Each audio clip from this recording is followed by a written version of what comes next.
This is episode number 244 with one of the world's great watercolor artists and plein air painters, Alvaro Castagnet.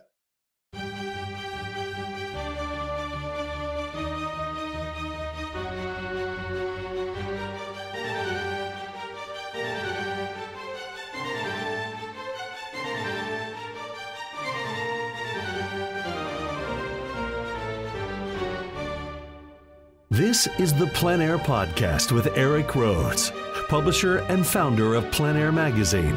In the PleinAir Podcast, we cover the world of outdoor painting. Called plein air, the French coined the term, which means open air or outdoors. The French pronounce it plein air. Others say plein air. No matter how you say it, there is a huge movement of artists around the world who are going outdoors to paint. And this show is about that movement. Now, here's your host, author, publisher, and painter, Rhoads. Thank you, Jim Kipping, and welcome everybody to the Plein Air Podcast. I'm Eric. I'm happy to be here today. We're going to be introducing you to a phenomenal artist in just a minute. Coming up after the interview, in the Art Marketing Minute, we're going to talk about some creative strategies to sell online and ways to bring new business to you as an artist that other artists are not getting, something kind of new. So hang in for that. By the way, the Plein Air Podcast is #1 art podcast 2 years in a row now with FeedSpot. And we just learned this week that our artmarketing.com has been selected as one of the top 25 art business and marketing blogs on the web. Hey, if we're not #1 yet, we got to work on that. I'm just saying. Okay, so I have been so busy lately getting outside to paint. This year in Texas, we have had the best bluebonnets we've ever had. And bluebonnets are basically like lupins there, and we get fields of them. So it's like looking at water, only they're this iridescent purpley blue. And they have lasted, normally they last about 2 weeks, and then they kind of grow and get leggy, and you can't really see the blue anymore. This time they lasted a full month, and so I was out painting every single weekend, doing bluebonnet painting whenever I possibly could, because it's just so rare and it's such fun and challenging thing to do. I was also trying some new materials. Holbein sent me a whole bunch of paints. They sent me their watercolor line, their gouache line, their super high-end oils, their water-based oils. And so I've been trying them all, having a lot of fun. And gouache is really hot lately. So I've been really trying to learn gouache, teaching myself gouache. I had a gouache painter here in for a video recently. So I've been kind of watching what she was doing. And so I did my first plein air piece in gouache. So I'm kind of happy with that. That was fun. In case you missed it, we did our first global paint out in my backyard. That's been a while now, a couple of weeks now, but we did it here because we needed internet to be able to pull this off. And internet had to be close by. And so the backyard made sense because I had Wi-Fi in the house. And we had 30 painters here, mostly from the Austin Plein Air Painters group. It's a pretty great group. And then we had painted the view, which is the mountain and the trees, and we painted the world famous artist cabin. I had special guests. I had Albert Handel here, and he did a demo. Mary Garish, and she did a demo. Chong Wong was here. He didn't do a demo, but he was here. We interviewed him. And then I did a demo, which is something I don't normally do. So anyway, my painting ended up going home with Albert. That was kind of cool. I want to thank also people from Daniel Smith. They sent me their new gouache to try. They also have, by the way, it's marvelous too. And they also have signed up as a sponsor for the Plein Air Convention, and they are sponsoring Alvaro Castagnet on stage when he's on stage at the convention. So thank you to them. If you're not aware of the convention, Plein Air Convention is coming up. It's 5 days. 5 stages, hope to be about 1,200 people. That's how many people we had signed up pre-COVID. We hope they come back. We're already 20% bigger than last year. We have a big expo hall of art materials, plein air specific, and others, frames, everything. And 80 top painters on stage teaching in the field and on stage. And we're going to paint together in places like Rocky Mountain National Park. And this is historic because it took mega special permits. It took us a year or two to get special permits to get a group in the national park, because the national parks don't allow more than, I think, 10 or 15 people to ever paint together. And I think they're getting more strict about that. So we were able to get, you know, they're going to be potentially 1,200 of us painting together in the Rocky Mountain National Park, famous, where Albert Bierstadt painted and many, many others. So it's coming up this May. We're getting excited, and we're going to be in Denver. You can learn more at pleinairconvention.com. Our guest today is also going to be on that stage, as I mentioned, so that's cool. One last thing before we get started, I want to let you know that though I have a what I call Publisher's Invitational, except there's no invitation required anymore. It used to be by invitation only, but the whole idea is just a painter's retreat, and I do one every spring in the Adirondacks, and that is sold out. But we did have somebody dropped out last week. So if you want to get on the waiting list, somebody instantly was on the waiting list and got in. So if you want to go get on the waiting list, just go to paintadirondacks.com. But we don't have, we're not sold out yet at Full Color Week, which is also in the Adirondacks this year. The last time we're going to do it in the Adirondacks in the fall, which is spectacular color. And then we're going to move on to other places, but check it out. There's still room for you at fallcolorweek.com. Now, my guest today is one of the great artists of all time and one of the great watercolor and plein air artists all time, Alvaro Castagnet. Alvaro is coming to us live from Melbourne, which is not where he lives anymore. He lives in Montevideo in Uruguay. Alvaro, welcome to the PleinAir Podcast. Hi, Eric. It's a pleasure to be here. It's nice to see you again. I haven't seen you for a while. I've seen you all over Instagram and Facebook. It seems like you're traveling the world constantly. How do you do it? Well, yes, indeed. I'm traveling the world, but I'm enjoying it. I'm meeting new people. In the meantime, obviously, I'm painting every day, on site as I'm traveling.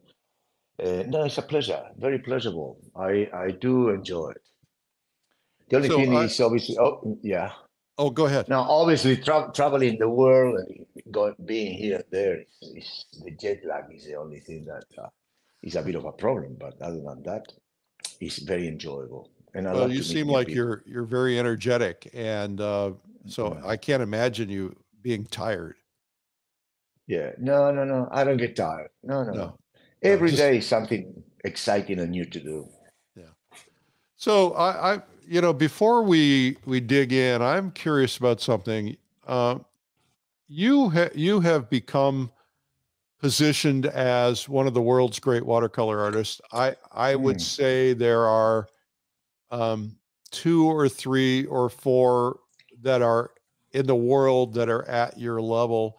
How did that happen for you? Is this was this deliberate? Was it accidental?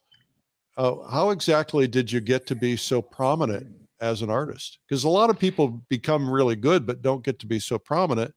But you did both. Yeah, well, look, life, sometimes obviously you plan your life. I wanted always to be a painter, but I do believe on natural ingredients of the universe. Let's say luck and coincidence plays a role. And also coming to the right place at the right time. Melbourne, by the time that I came to Australia in the 80s, it was actually booming economically, and also Australia was especially Melbourne was the city of watercolor. Would you believe? I mean, my dad put me to paint watercolors when I was in primary school, and for different reasons, I ended up coming to Melbourne, Australia, and you see, it took over from there. The reasons are well, as I said to you before, being at the right place at the right time, and mingle with very up and coming prominent artists, that end up then later on in time to be also one of the best. So, and I was lucky enough to become friends of them. So we used to go and paint on site, and it's one of those things in the world that there is no a rational explanation, perhaps, but it was a bunch of artists in Melbourne, Australia, that we all come at once and we took off together. And the induction of knowledge between us was effortless because we were friends. We paint outdoors. So I think that is one of the things that it was creating this certain group of watercolor artists from Melbourne, Australia, that then later on shows the quality of their work all over the world. And I was lucky enough to be able to mingle and be amongst them, and so I think that, yeah. Why do you think that Melbourne became a watercolor center? Was it because of those artists, or was there's something that happened earlier? Plenty of time, we talk to my mates here, sometimes, not all the time, but the reason why, two of my biggest friends here is Herman Pekel and Joseph Ekspuvic, and one comes from Croatia, the other one comes from Netherlands. And so we weren't Australians, but also there were a couple of very, very prominent Australian watercolors, like Bob Wade at that time, or Greg Allen, or David Taylor. And so it was all at the same time. I really none of us can work it out what was the reason. And I truly believe it was totally coincidental. And what happened is plenty of these guys, it has such a talent, that we need, in order to make even though the friendship, to make a little bit of a distance, because obviously we were competing to each other. we need to be better all the time. Knocking off a tremendous watercolorist and winning a prize like Joseph or Herman or Greg Allen or David Taylor was probably one of the biggest motors that pushes me to be more competitive and more competitive and more competitive. I start winning prizes. And so I think it's almost like, if we make an analogy of football, soccer, I come to play in the best league by coincidence. And I come to play in the best league of watercolors at that time. And so then if you want to be competitive, you need to be at that level. So that is, I think, one of the reasons. It's totally coincidental, luck and coincidence. And also I finished this by saying, I remember in the 80s, not only Australia was really booming economically, and you do anything and you sell it. Plus also, there are two big cities that they polarize. They have they compete between themselves, Sydney and Melbourne. And I remember in those days, they were called Melbourne, the home of watercolor. It was very popular in Australia, in the whole country, that in Melbourne were the best watercolorists. So from that city and from that time, took off.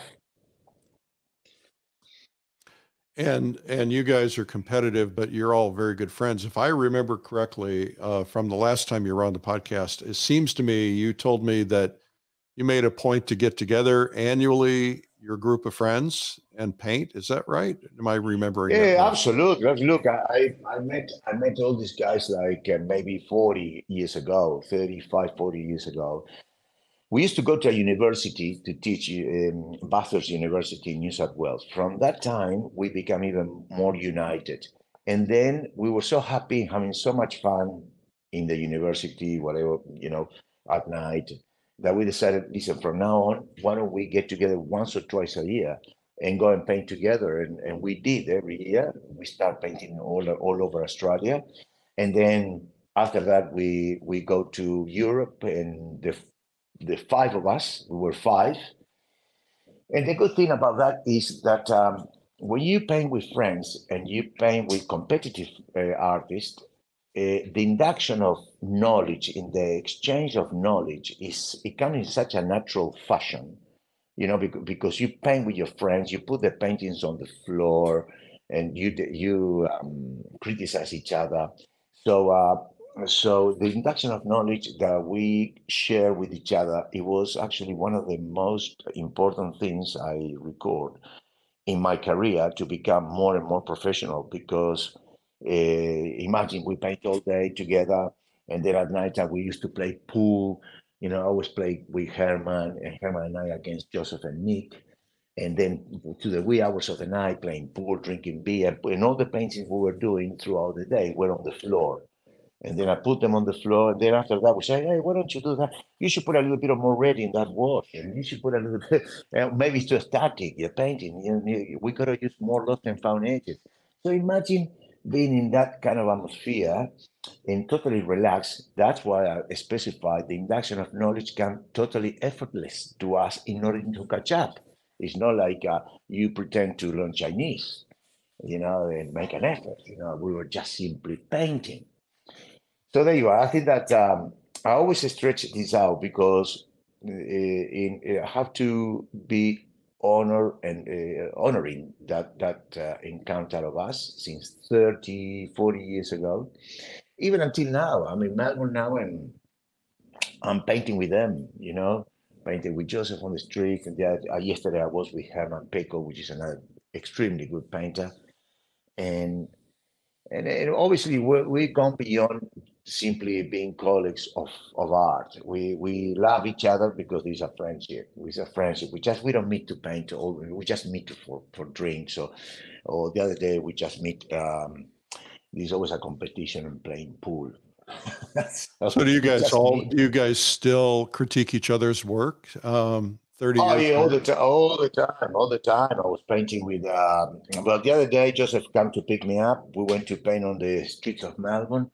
In Melbourne, you cannot predict the weather because sometimes it looks sunny, but then half an hour later, there are some clouds coming from nowhere. It becomes a rainy day. So we're painting a rainy day without having the equipment. So we rushed the painting, and I remember that we got undercover, and then we start talking about each other's painting. Yes, I mean, I don't think maybe it's not the time to say specifically what we discussed, but yes, we're going to talk about our own paintings, and in my case, it's very good. Like probably in Joseph too, because when we travel the world and we teach and all this, you only hear opinions that are, applauding you or manifesting, how good you are. But when you are with your mates, they tell you the truth. They tell you the truth. We tell the truth to each other. So, and Herman is also very opinionated in the good way of in the good sense of the word. And Herman is a guy that he has a very deep, profound knowledge of art. And listening to him is a pleasure. Plus also, all artists are kind of individuals. You see what I mean? So there is a kind of uniqueness to them.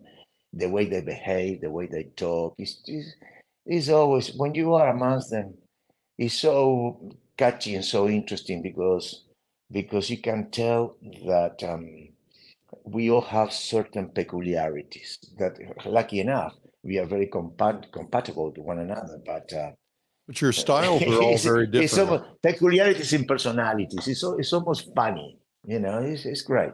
Was that hard for you when you left Melbourne? Was that hard for you to leave that support structure of your friends?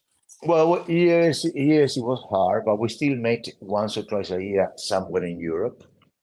Plus, also we are all the time constantly on the internet, and we talk and we give ourselves calls, and when also we send images to each other.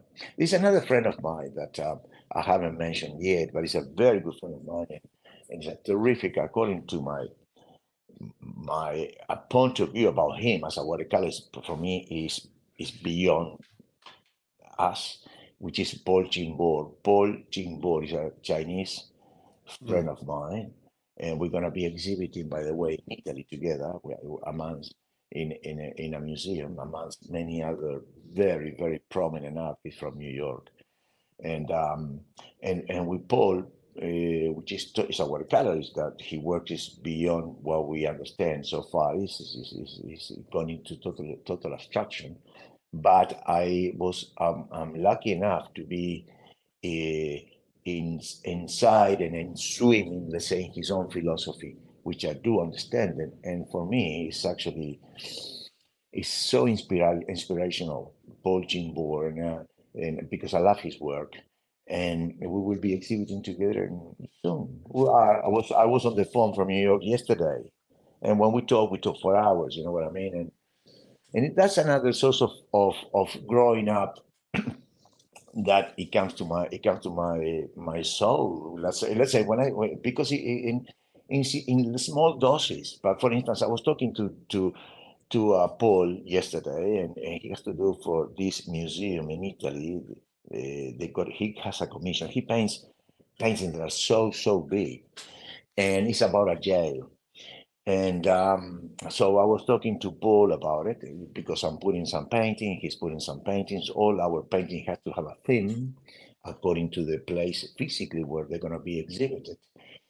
And I remember Paul saying, "Look, Alvaro, you don't know how I've been reading and reading all about this jail, you know what I mean, and people behavior and people and what they do and the way they were treating them and blah blah blah blah and all that kind of reading that Paul was doing. I find extremely necessary, and I do understand the guy, because in order for him to make a painting that is not the jail itself, but the jail what is about. That is the purpose of painting, in order to be superior than the subject itself. He need to be informed in all kinds of ways. You know what I mean? He need to read like a book about the jail, so he gets all invaded himself. He jump into a pool of knowledge, and then he does the painting. And and then also, that is something that I say plenty of times, that we need to discriminate, and especially for all those people who enjoy painting watercolors. That I always say the same thing. There are two things: activity versus action. I think we need to make a discrimination of the meaning of both of them. And it's like this. In the case of Paul, he doesn't go into action straight away and thinking, okay, well, here it is. I have to do that particular subject, and I take some photos. I have some photos of. I go and paint it. That will be activity. Action is a man, or also is an artist, that he needs to be involved in something, especially in painting, because we are aspiring, we are aiming to beat nature, to beat what we see, to beat the reality. We only beat it by inflicting in our painting a great deal of mood and ambience. And that's why Paul is embarking himself in all that kind of knowledge, that later on he goes into action when he's ready. So actually, I was just talking to him the other day, and I found it yeah, very good, very good. We talk about different subject too, but I think it's important to stretch that out. If I have to do an exhibition on New York, I have to spend at least 3 weeks just simply walking the streets of New York, walking, smelling it, sit down and have a coffee and looking at the people passing by, to hear the noise, which is actually what I would love to do. See, I'm really glad to hear you talking about this, because I think that we all get caught up in technique, and of course that's what you teach. When it's at least initially why people may go to a workshop, but there's something about you and the artists that you've mentioned that go beyond technique. It really is about emotion. Totally, but it's a must. It's a must. There is no way you can do a good painting that you should be proud of it if what the painting resembles, 90% of it is just a pure emotional. It's just pure poetry. A painting with technique is simply what it is. It's technique. Technique is like public currency. Anybody can have it. People are thirsty and willing to learn technique, and fair enough, because I went through that process too before. But once you get to know technique, then you realize the technique you are catching up and developing, and shows your fingerprint. That's another thing that is too important: individuality. the purpose of it is for something else. It's for a major thing. And that major thing, as you keep on growing as an artist, it becomes the north of your life, of your professional life, to become a painter. Is how can I reach that level of innocence, that level of abstraction, that level of passion and mood and ambient. That section of poetry, let's say, and magic, because this is at the end of the day what really makes a painting. Technique is like public currency. You give me $1, I give you 50 cents, whatever it is. You know what I mean? And, we can exchange technique, but so can this be taught? Sorry? Can you teach that to get the feel, to get the poetry? Is that something that can be taught, or is it something that you just have to put in the brush, the miles? No. Well, the thing is it's a grow up of excuse me. It's a grow up of painting and painting regularly. When you dedicate your life and you focus on growing up as an artist, eventually that comes up and manifests naturally. You see what I mean? When I'm painting, let's say, when I'm painting, my priorities is how to beat what I paint. How can I get over and really make a watercolor painting, make a painting out of that? And the only way I can make a painting out of something and beat it is by the inflicting into my painting an emotion. I know maybe all these words sounds or feelings of passion. We heard this word plenty of times in literature and everywhere, in music and poetry. And so it's kind of often overused. It will prostitute the meaning of word feelings. But the thing is, my challenge when I do a painting is beat it nature. And only we human beings that we have conscious, we are a conscious being, is by finding, manifesting yourself with a hint of innocence. That is important, because when you're innocent about the subject, let me tell you, it's an accumulation of factors.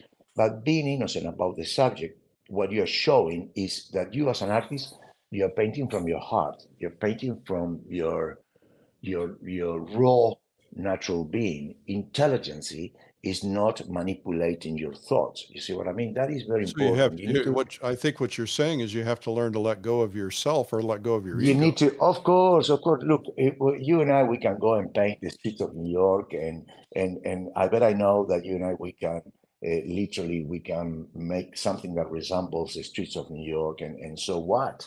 I mean, we can have great technique, both of us, but in the eyes of a trained artist, that is not good enough. That's not, yeah. So and that's the distinction. One is a practitioner, and the other is an artist. It's simply, yes, it is simply, exactly. It's simply technique. And we have to realize that intelligent people can get technique easily. And it's not, and my comment is not that, and then because you can get it easily, I am trying to destroy you, thinking, oh, you mean no good. No, look, that's great. You got technique, it's excellent. But the thing is, the message to all those artists is, once you get technique, you need to be aware and conscious of the new door that is opening to you. That what are you going to do with that technique? You've got to say something in your painting. There is no. I mean, anybody can paint with using intelligence. But what we have to realize is, in art, being too intelligent is not an asset that we really give value to it. It's not. We don't give value to intelligence. We give value to stupidity. We give value to innocence. We give value. Look, when the departure point is the only way we can beat what we see and improve it is by the inflicting an emotion. So if you're going to paint, we paint the city of New York, we need to find a way of doing the painting that it goes into finding the emotion of living in New York or the streets of New York. That is then the feeling emanating from the painting should be totally subordinated to that aspect. And then the technique of that fellow or that painter, it becomes irrelevant. You see what I mean? Yeah. That is when a good painting. So it's a message to most of the people is not just go to the. It's great to study. It's great to even copy the work of other masters, but the greatest thing and the most difficult thing that cannot be taught is precisely that, and that cannot be taught. One cannot be taught when we from the age of 7, we don't become any more individuals. Art is individuality, and from the age of 7, we constantly bombarded with do's and don'ts. And then the greatest example is when you go to a primary school and you see the work of kids, which are maybe 10, even 8, 9, and you see the work in the primary school. I will like to say to all of you guys, have a look at their paintings, because those work of art those kids are producing, they are what I'm trying to say and what I mean. They are really true good of art, true work of art. The moment we become 20, 25, we've been infected by what the society want us to do, and also we don't like to get away too much from the society, so we like to please them, and that's when art become prostituted, and also you lose the aim of you being a true artist. True artist is the type of guy that walks in his own path, and that's why can you overcome this idea of prostituting if you decide to sell your work? Because isn't there always a little bit of that tinge in the back of your mind of, gee, this painting will sell well, or I'm going to make some money with this? Well, yes, of course. Those thoughts always filter. Of course, you need to maintain yourself. You need to pay your bills. Yeah. But when I do my painting, my wholeheartely, what I'm promoting as I'm doing my painting is to make a masterpiece, if I can. I'm never think, because it will be a totally lack of integrity. I never think of, if I do this green, I'm going to do it again and again because I know people loves it. I don't give a damn about that. I mean, artist is as I said to you before, it's totally the greatest expression of individuality. If you paint with integrity. An artist paint only for self-indulgence. And I do paint for the sake of painting. I do paint for the self-indulgence. And it is, like I always say, it's like I imagine I have a radio program and I speak on air. And so I don't know the people who are listening to me. I just say whatever I want to say. And then you have a rating. Okay, when I paint, it's the same thing. I mean, I paint for myself. I think I will have a rating, which as a consequence of what I do, but when I paint for myself. I don't think. Listen, to be a painter is the greatest expression of individuality. Once again, I said before, artists only paint for self-indulgence and for the sake of painting. That should be So it's a journey to get there, isn't it? Yeah, well, that's why I always say that we never reach destination, and the sheer pleasure of being an artist is while you're going on the route, while you're traveling, because yes, you never look. This profession of us that is based in love is totally you're born with, congenital. What happens is once you start practicing this profession, the growth is constantly. You know what I mean? You never reach a destination, because once you conquer a plateau, and then there's another mountain range. Yeah, try. There's a mountain there. You lose respect for what you got, friend. You lose respect because you think, no, it's so easy. No, no, it doesn't feel my soul. I need to do something more. As a matter of fact, it happened to me that sometimes when I do a painting that comes looking good, but I feel it that I make it a little too easy. I don't exhibit that painting, or because I have doubts. It's something for me to. I do consider it's a good painting when I had a battle. When I was cruising like a Formula One car in the art of painting, I was fast in like driving a Formula One car. Bang, bang, bang, bang. You go straight, highest speed. You are on fire, and you find difficulties and challenges all the time. And then if the end result of that is a successful one, then I think this is a good painting. The other day, I tough question, but what percentage? You said you aim to get a masterpiece. What percentage do you think you're getting? well, I tell you what, I have my philosophy. All artists has to be philosophical. All artists have to have a philosophy about their own work. Okay, that is what I've been expressing so far is my philosophy about my own work. So then, when I do my paintings and I paint like I paint full time. So I'm not saying that I paint 365 days out of the year, but let's say maybe 200, 250. I end up paintings that I think it resembles that criteria at the end of the year, maybe with a bunch of 10, 15, 10. Then I would say, well, look, these paintings really encapsulate my and honor my philosophy. I'm proud of them, and yes, but for a man that still, obviously, I'm I'm very young, no, but I've been painting for a long time, and yes, this is my conclusion, and I love what I'm doing, and I paint full time, and I've been painting for 40 years or so. I end up 10 paintings of that quality maybe a year. Well, that's pretty good actually. If you come up that many, that's pretty high. So but let's talk about. Go ahead.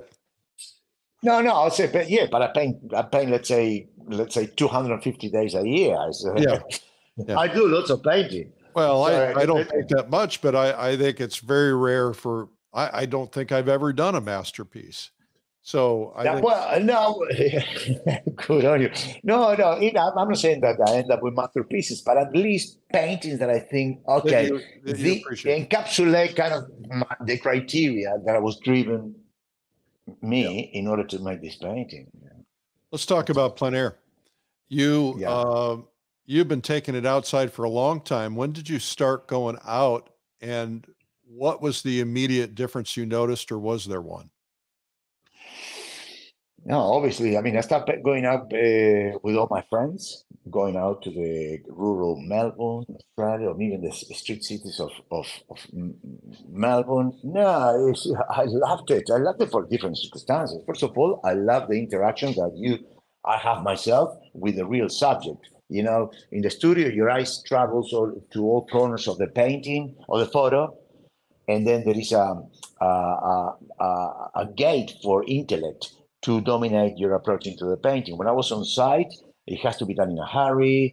You need everything has a dynamic on it, on the street. And I found, instead of finding that, obviously it was difficult in the beginning, but I found it extremely, I find a great magnetism in that. For me, it was too exciting to paint on the streets. And I become used to it. I become used to it for traveling, for painting with my mate. Every day we're going to do sometimes 4 paintings a day on the streets. And for me, painting on the streets, it was like my main turning point in my career. I find that if I was, let me put it this way, if I was progressing in my art, in my studio, progressing, I give you once again an analogy of sport cars. In the studio, I was driving a Fiat 600 centimeters. When I went to paint on the streets, I jumped in a Formula One car as far as catching up and learning and become an artist. There's so many things. Look, that I could be mentioning, but the major thing is when you paint in the studio, you cannot deny it, and you cannot stop it. That there is artists gravitate because they are comfortable to use the intellectual input into the painting. And you may not realize this. Even your family members say, "We love you. We love your painting." You put that painting you do in the studio into the eyes of maybe 10 professional artists, and they will pick it up. They will pick it up that is an intelligent painting. Whether when you do a painting on site, that is you yourself equipped with all you got, confronting a subject that is moving, and you try to get the vibes of the subject. So you put yourself in another gear. And the thing is that at the end of the day, the painting on site, it manifests clear that those symptoms are of a higher quality and far more superior than the symptoms or the manifestation of a painting done in the studio. In the studio, whether artists like it or not, intellect filter. You're quiet, you're in control, you have your cup of tea, your cup of coffee, off you go, you paint. But when you're on site, it's you and the work. Yeah, you get too comfortable inside. Too comfortable, and then you allow your intellect to dominate your input into the painting. When you're on site, it's just your whole being. You're on fire. Best paintings I've ever done were paintings where I had no time. The wind was blowing, and I had to hold on to the easel with one hand, and light was going away, and I just had to paint with instinct. And when I paint with instinct, it works. But when I think about it, I noodle it too much. Yes, that is true. That is true. That's why for me it was the biggest turning point, and I do love to paint on site far more than in the studio. Do you paint for photos? No, when I'm in the studio, yes. All sketches or previous painting, I've done one or two that I've got them in the floor, and it need to be refixed. I finish them up in the studio, or I do a bigger one. In the studio. How do you maintain the freshness in the studio? Do you have any practices that you use to try to keep that freshness of the outdoors? Well, yes. I don't make myself too comfortable in the studio. I paint first of all in the studio. I paint big sizes, 2 meters, meter and a half. I paint from a standpoint, never sitting down, never comfortable standpoint, walking forwards and backwards, like in a ferocious kind of attitude. No, I'm not saying that you come to the studio, you will probably be afraid of me, but I'm on fire, I am like, when I paint in the studio, and I paint those big paintings, I almost become myself, I would say, a little degree of aggressivity. I become aggressive, not to human beings, not to anybody, just to the painting. Yeah. It's almost like I talk to the painting and said, "You do what I'm telling you." You know what I mean? You have to have command. Oh yeah, no, and if things they don't come my way, I act like you are punishing the painting. You didn't want to come my way, now I'm gonna punish you. Yeah, I have that kind of attitude when it's almost, and then we keep on being mentioning the analogy, which is in a way reflecting. It's almost like a boxing ring. You're boxing, Is there an attitude? You're hanging out with the best watercolor painters in the world. Is there an attitude, not an arrogance, because I think they all know they're good, but what is the difference in attitude between somebody who's just at that level versus the mindset of somebody who's not there yet? What are the things that you think about differently? No, well, yes. One thing that you might notice in those big major watercolor painters is they have a philosophy. And that's something that you need. Painting, you as a painter, not only technique, you have to have a philosophy. You have to be philosophical. That's one thing. Secondly, you tell the way those prominent artists behave, they are searching for, they search for a story. They always want to make a story, but they search for a story with such an individuality and such a couldn't care less kind of approach that is the thing that plenty of time caught my attention. Caught my attention, for instance, in Paul Chimbor. You know what I mean? He has a name. He has a story to say. He want to say it in his own philosophical way. And if he has to put 50 washes, he put 50 washes on the paper. And he paint from light to dark and dark to light.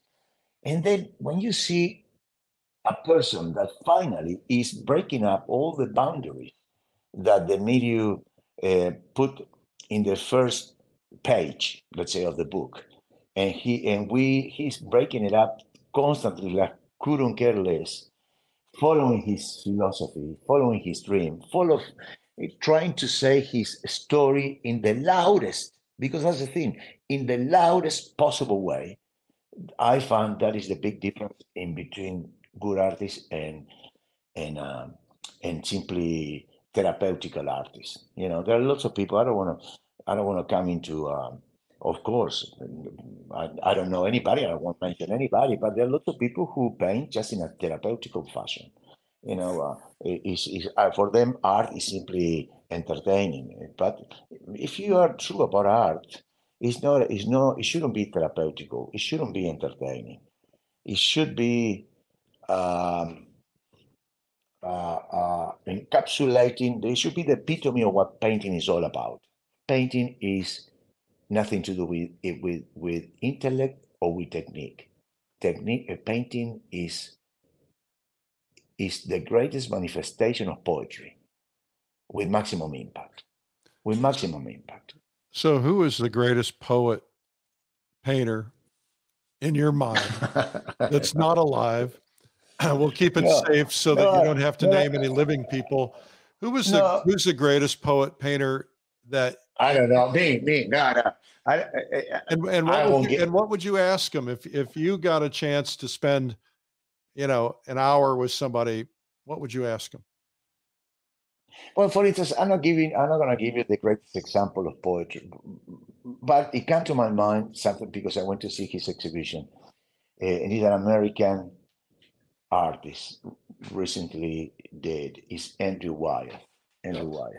I went to see many of his exhibitions in New England, and also in Rockland area, in on top of Boston. And I want to mention him because this is a great example of being an illustrator. Illustrators, we all know, it simply resembles something that is easy to read and you recognize the spot.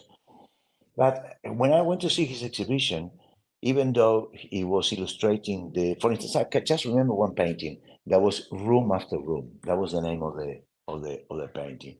I think Christina is sitting down in the foreground, and there's a laundry in the second room, and there's a cat at the end. It's Room After Room.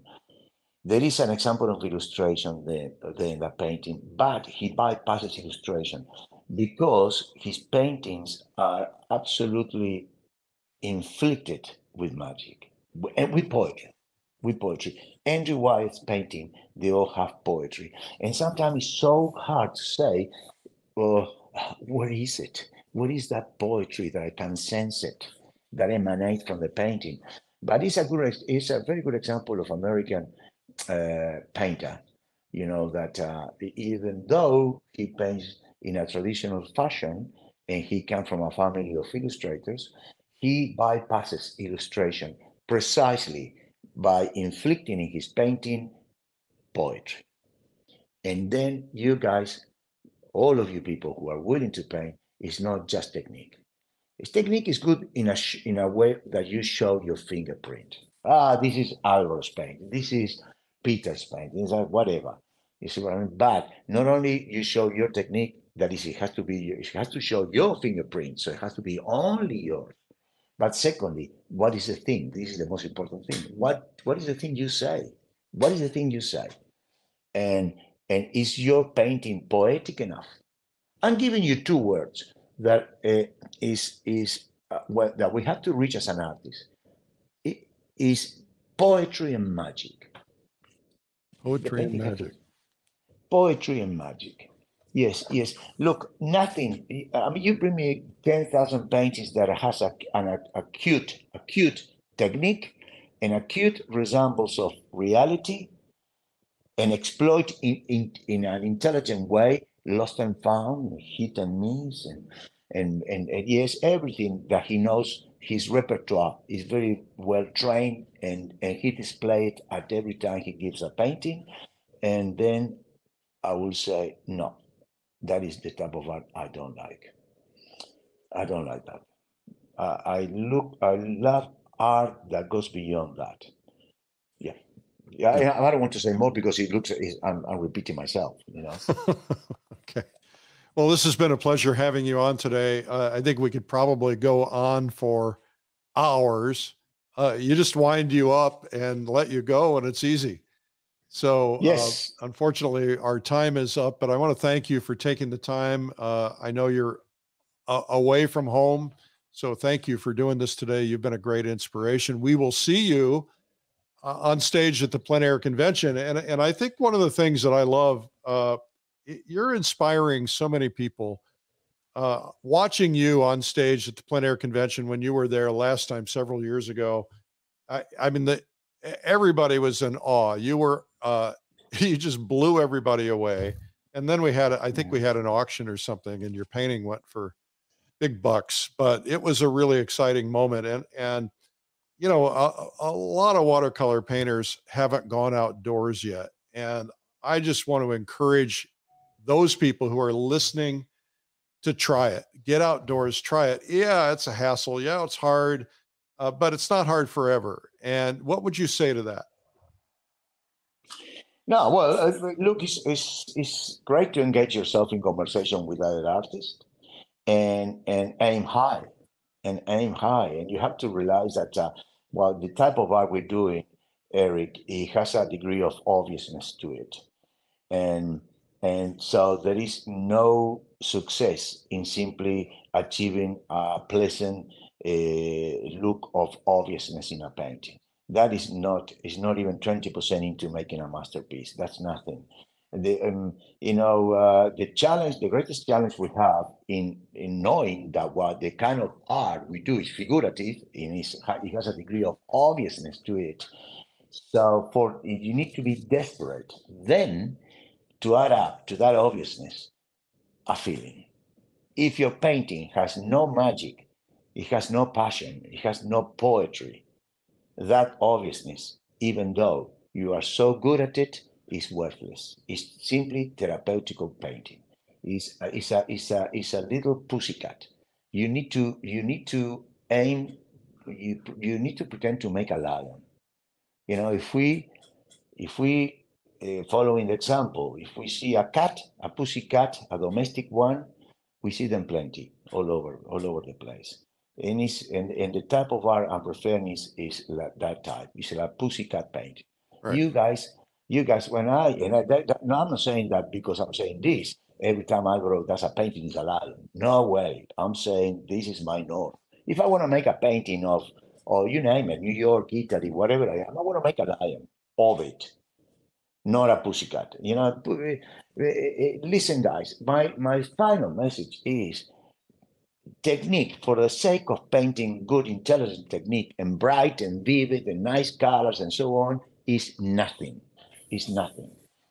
It's nothing. But you have to start. You have to start there.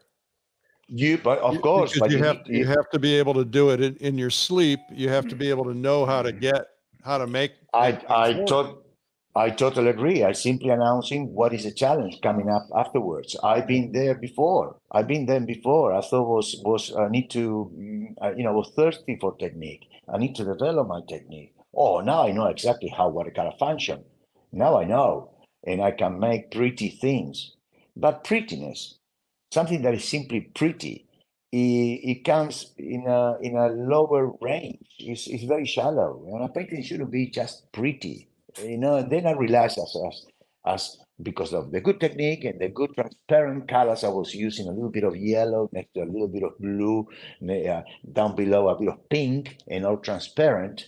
It wasn't doing anything for my soul, nothing for my soul. You see, and then I realized that it wasn't the purpose of painting. The major purpose of doing a painting is beating and being superior to the world around us. And the only way we can be superior and better to the world around us is not through the channels of simply being a good technician. Is your heart, is your soul that we make a painting.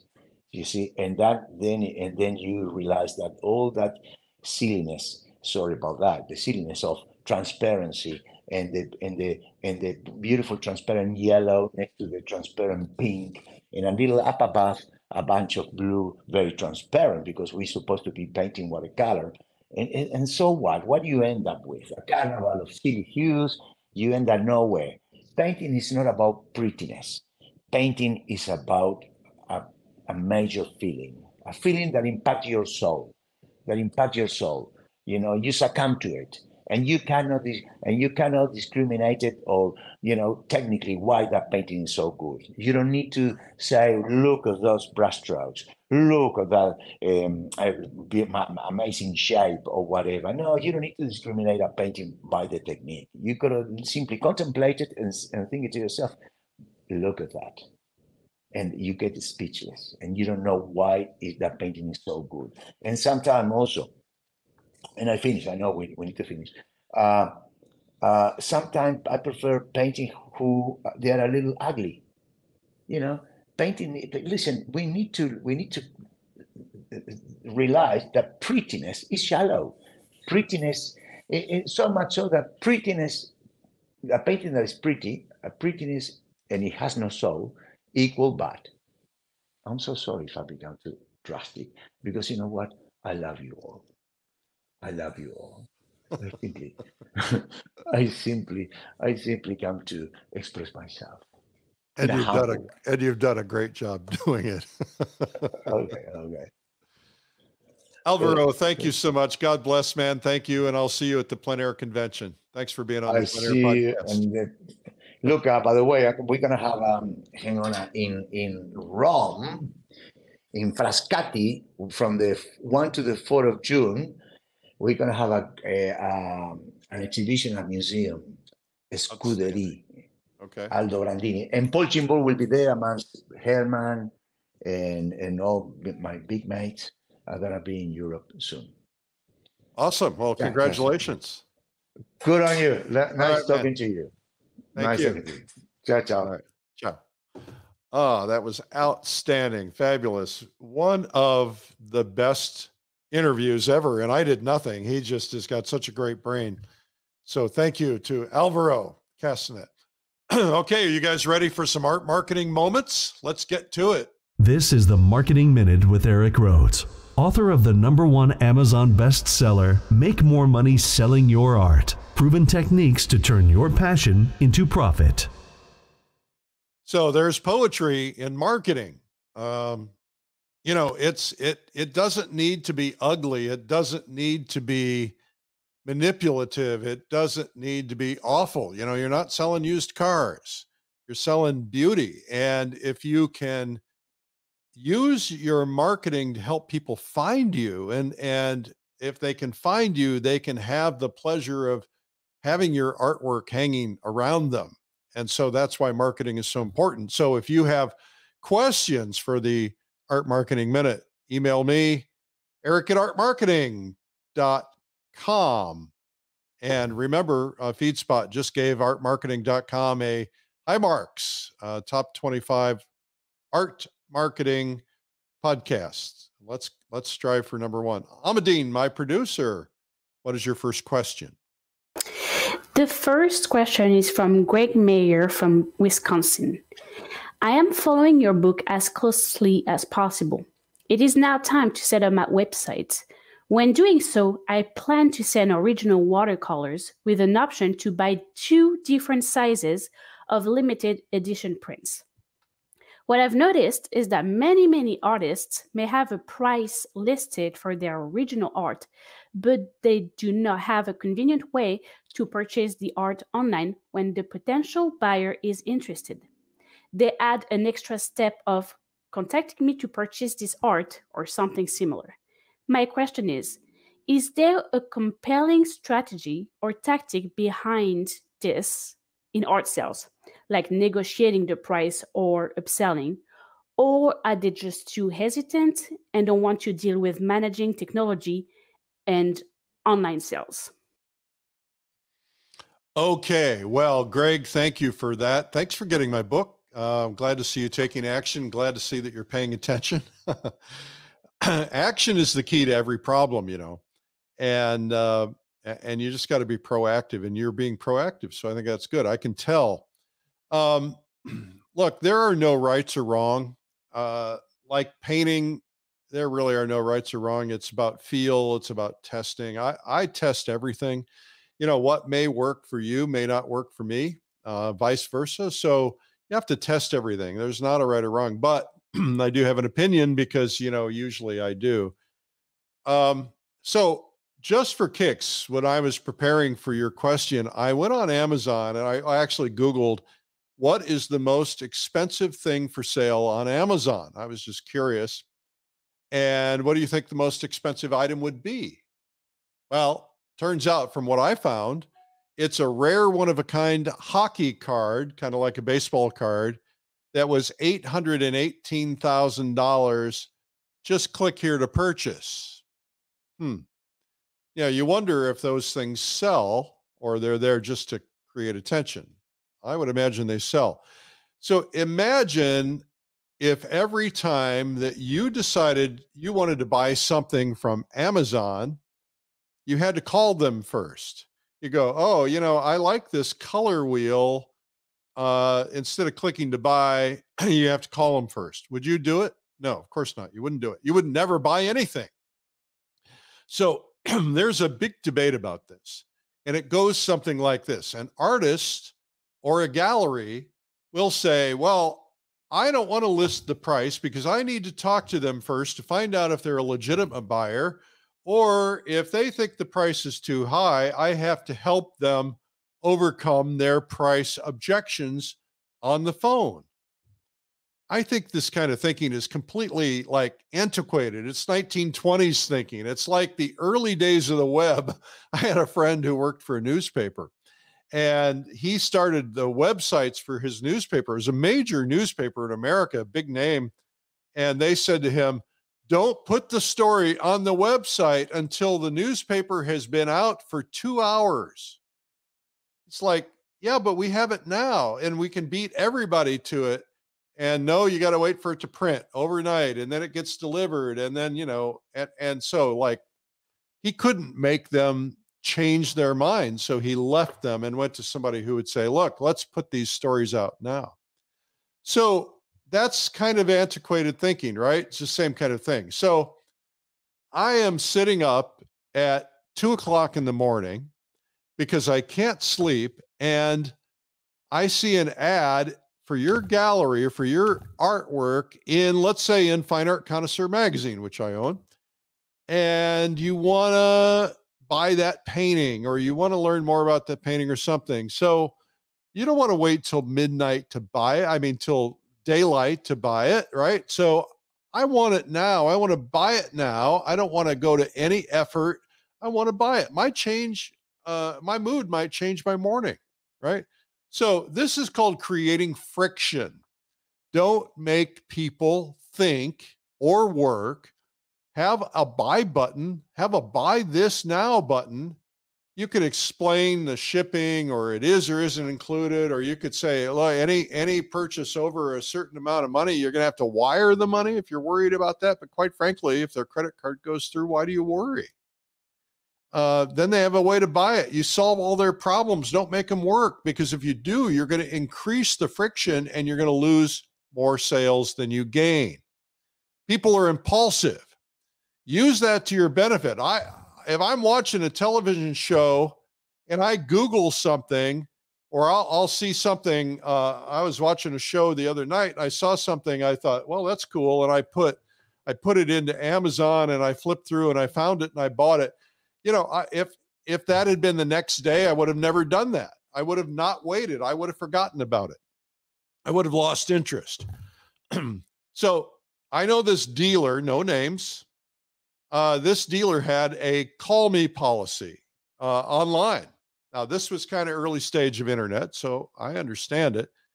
And he was dead set against the idea of a direct sale online. So I challenged him. I said, listen, this is a stupid policy. No offense, in the nicest possible way. You're not stupid. It's a stupid policy.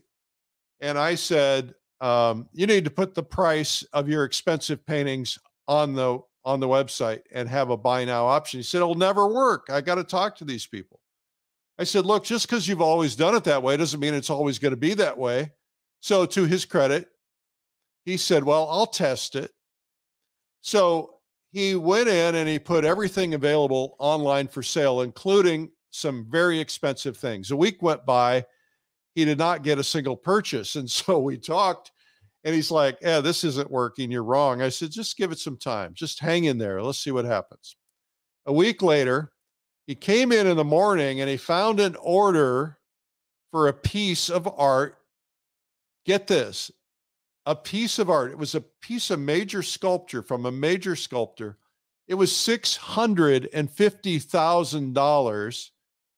And the email, and he had put it on there, you have to wire the money. The email came in that they had wired the money overnight. He had $650,000 in his account because he had a buy now option. He would have never got that. Never would have gotten that, or might not have gotten that anyway. And so, you've got to find a way. People do not worry about that today. Now, there's one thing that's really, really important in this messaging, and that is if I'm going to put my credit card in, or if I'm going to wire money, and by the way, I don't want to wire money because that's too much friction. But if I'm going to put my credit card in, I need to know you're legitimate. I need to know you're not a scam. And that's why you need to have things that are credibility builders and testimonials on your website. Give people confidence. I don't know if you've ever heard this, but there's a term called, the term is con man. Do you know what con man stands for? Confidence man. They would build confidence with people so they could fraud them out of their money. Now, you're not a scam, but confidence is important. You need it no matter what you're doing. So you need to send things that show that you're being trusted. So sell online direct. Be where your customers want to be.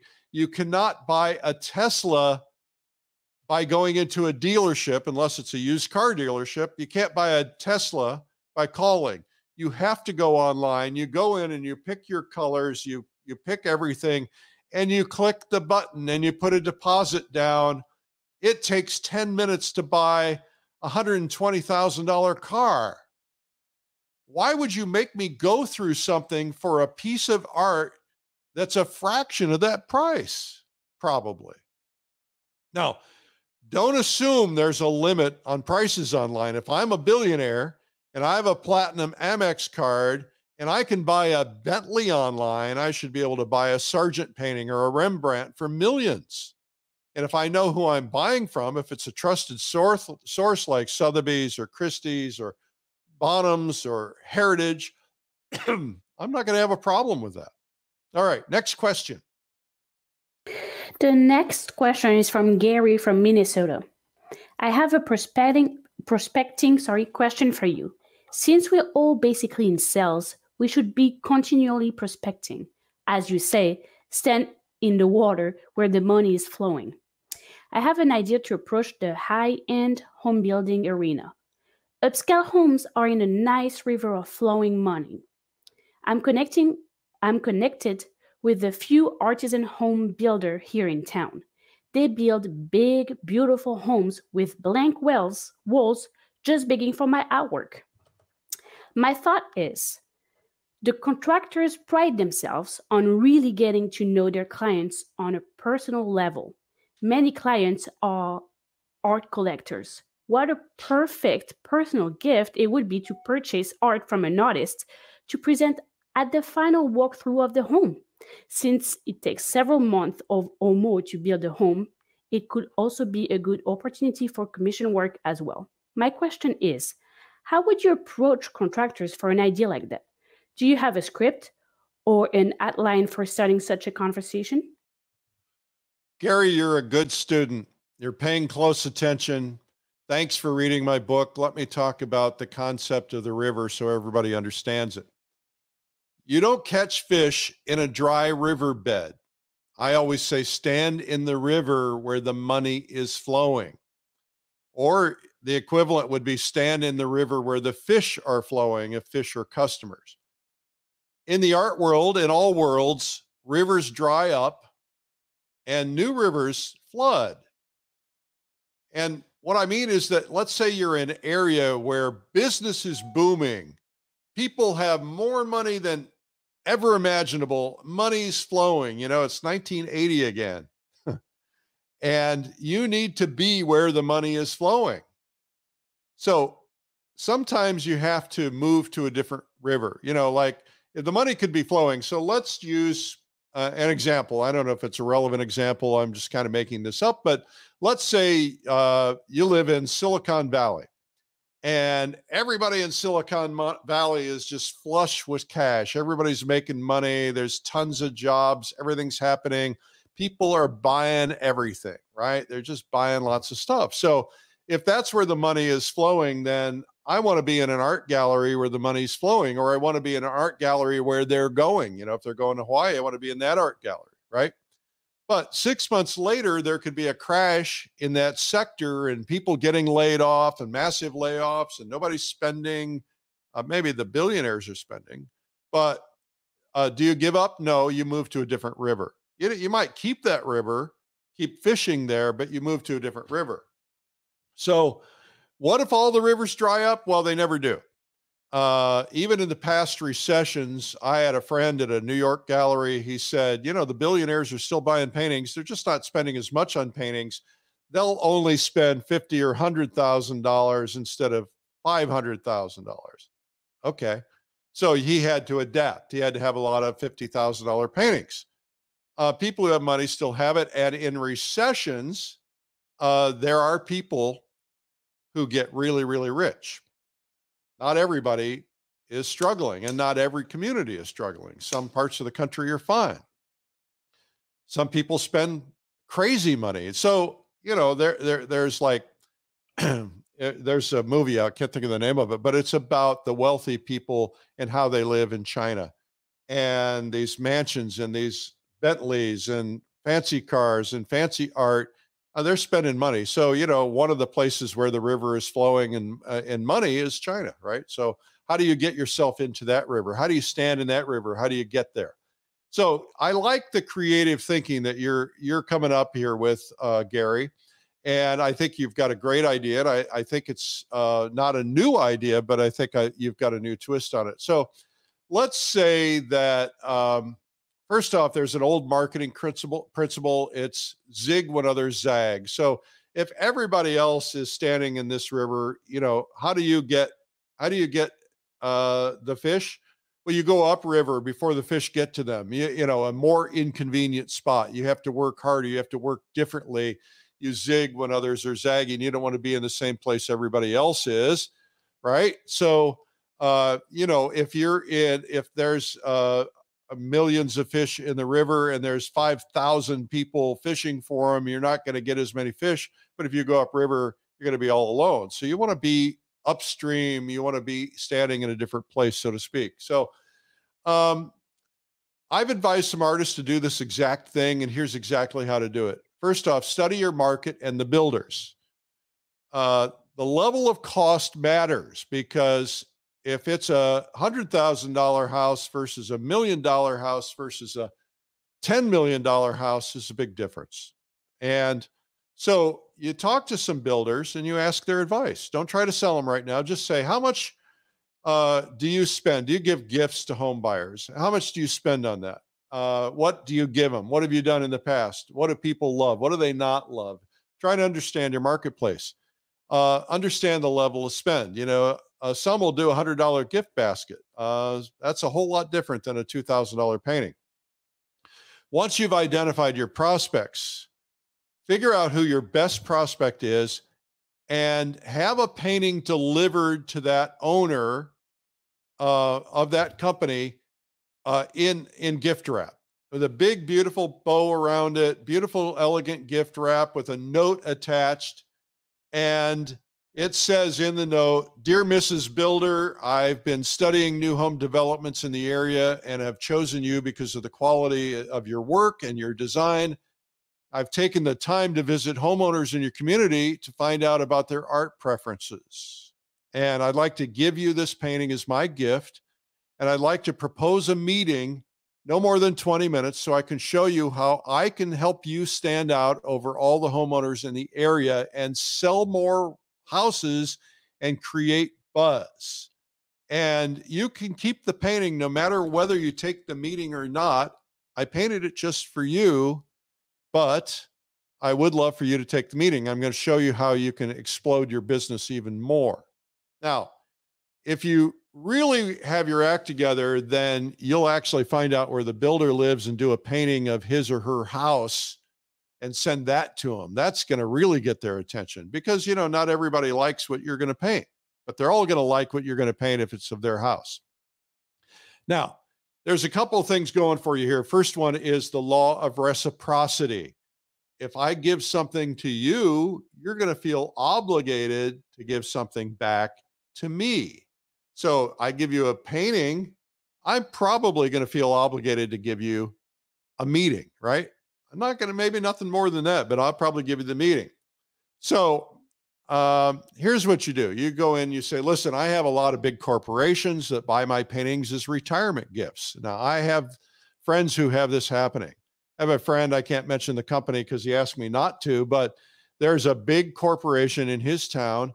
He went and did exactly this. He sent a painting to the CEO of the corporation, and he said, "This is my gift to you, and I want to show you how you can use paintings as retirement gifts. People love them." And so this company has 30 or 40 people retire a year, and every single one of them at an executive level gets a painting with a little plaque on it, say, "To Bob and Mary, thanks for 30 years of working at a company X. We'll remember you always." And, signed James Jones, the CEO of the company, right? So that, he's leaving them with a nice memory and nice gift. People love it. People love it. And of course, words travels to other employees. So you could say, "I do this for corporations." If you do, we can do the same thing. Somebody buys a house, they get a painting with a little plaque with your builder name on it. So it says, "To commemorate the Rhoads new home at 123 Green Street, presented by XYZ Homes." All right. That little plaque goes on that painting and you hand it to them when they turn over the house. So imagine how it feels to a customer. You say this to the client. Imagine how they feel when they close on a house and you hand them a wrapped box and you say, "I want to thank you for your business and congratulate you on your new home." Now, you don't have to have them open it in front of you, but when they open it, they find a painting of the new home that they bought.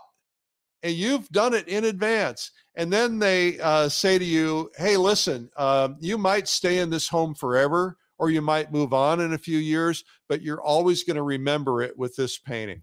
That is so cool. Now, here's the other thing. I'm the home builder. I've taken the liberty of emailing you an image of the painting and with the artist's name and contact information. So you can post it on social media and say, "Hey, here's our new home. Here's a painting of our new home. And here is a beautiful gift box with 50 note cards with a painting of your house on the cover. And on the back, it says, the new so-and-so home at 5311 Indiana Avenue." That's my old address. And built by so-and-so builders, right? So now they're sending cards to their friends, thank you cards. They're sending invitations to their parties, because what do people do when they buy a new house? They have parties and they invite their friends, and their friends get to see the new house, and they get to talk. They see the painting and they're going to talk about the painting. How do they get them in the house? They send them an invitation on the painting card, right? They put the image on the cards. And so when you send a note cards, your name's on it, the builder's name's on it, your name's on the painting, you're creating buzz and you're creating more customers, because they now want to deal with somebody like you. Now, I visited a new home of a friend, and everybody was buzzing about the new flat screen TV, which was a big deal in those days because nobody had them. The real estate agent had bought them a new TV for their new house, and everybody's like buzzing about this real estate agent. And they contacted that real estate agent. We contacted that real estate agent to list our house, right? So that's a really cool thing you could do. Now, you could also do just paintings instead of customized paintings, but you'll have a higher likelihood of this being successful if you do paintings of their new house. Second thing you can do is you can say, listen, I would also like to decorate your models with my paintings, no charge, as many paintings as you need, for however long you need them. All I want you to do is to have a small sign somewhere that says they're my paintings. And of course, if you're giving away paintings, I'd like to be able to send a note to them about, congrats on their new house and congrats on my new painting. That way, maybe they'll buy more paintings from me. Or you could say, when they close on the house, and you could say, come into the model and pick out any painting you want, and I'll give it to you as my gift to you. That's another option. And of course, then the builder pays you for whatever they picked out. So it's a way of selling paintings. You can have your little art show there, your QR code, and people can instant purchase, if they see your work when they're going through a house. Most people who go through a house don't buy a house, but, my wife and I are always going through houses just for entertainment. We see paintings we like, we take pictures of them. Wouldn't it be cool if we bought something? People will do that. Anyway, this has been a really great discussion. I think it's been a lot of fun, Greg, and congratulations on that. I want to hear the results, and we'll feature it in the future when you tell us. Okay, these have been good questions today, fun stuff. That is today's Art Marketing Minute. This has been the Marketing Minute with Eric Rhoads. You can learn more at artmarketing.com. Okay, I want to remind you guys, first off, I want to thank Alvaro. I want to remind you to come to the PleinAir convention to see him live on stage and the 80 other instructors. It's our 10-year birthday. We're bringing in the gifts. Jane Seymour is coming in, the actress, plus C.W. Mundy. Alvaro is going to be there, and many, many, many, many other greats. So go to PleinAirConvention.com. Also, if you're not a subscriber to PleinAir Magazine, shame on you. All right, so you should do that. Just go to PleinAirMagazine.com. The digital edition, if you live out of the States, is great. And also, digital edition has 20% more content. I like to zoom in on those photos and really get the essence of them, see the brush strokes. If you've not seen my blog where I talk about art, life, other things, check it out. It's called Sunday Coffee, and you can find it at coffeewitheric.com. Also, I'm on the air daily on Facebook for a show called Art School Live. Hundreds of artists doing demonstrations and talks, 12 noon Eastern every weekday. You can subscribe on YouTube by searching Art School Live and hit the subscribe button. And please follow me on Instagram and Facebook at Eric Rhoads. Okay. I'm Eric Rhoads, publisher and founder of PleinAir Magazine. Thank you for your time today. And remember, it's a big world out there. Go paint it. We'll see you. Bye-bye. This has been the PleinAir Podcast with PleinAir Magazine's Eric Rhoads. You can help spread the word about plein air painting by sharing this podcast with your friends. And you can leave a review or subscribe on iTunes so it comes to you every week. And you can even reach Eric by email, eric@pleinairmagazine.com. Be sure to pick up our free ebook, 240 plein air painting tips by some of America's top painters. It's free at pleinairtips.com. Tune in next week for more great interviews. Thanks for listening.